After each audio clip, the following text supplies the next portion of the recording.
हरे भरे पहाड़ों के बीच एक सुंदर गांव बसा था, जिसका नाम था नवलपुर। यह गांव अपनी शांति, हंसमुख लोगों और चमकती हुई नदी के लिए दूर दूर तक प्रसिद्ध था। गांव के ठीक पास से बहती थी एक साफ सुथरी नीली नदी, जिसकी कलकल ध्वनि सुनकर हर किसी का मन खुश हो जाता था। नवलपुर के लोगों की सुबह इसी नदी से शुरू होती थी।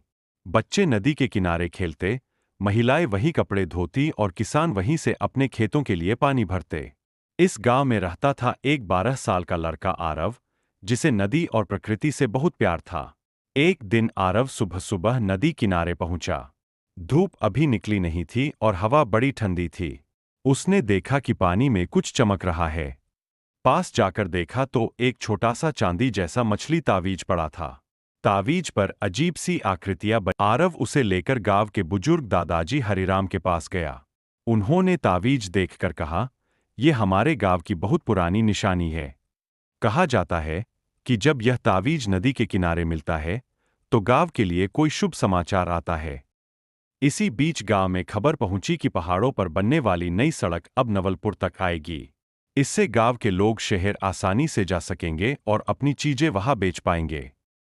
आरव को मन ही मन खुशी हुई कि वह इस अच्छी खबर का कारण बना। उस दिन नदी के किनारे शाम को एक छोटी सी सभा हुई, जहां सबने दीपक जला। पर आरव के लिए सबसे प्यारी जगह वही नदी बनी रही, जहां से उसकी कहानी शुरू हुई थी। ऐसे ही मजेदार स्टोरी के लिए चैनल को सब्सक्राइब करें और लाइक करें।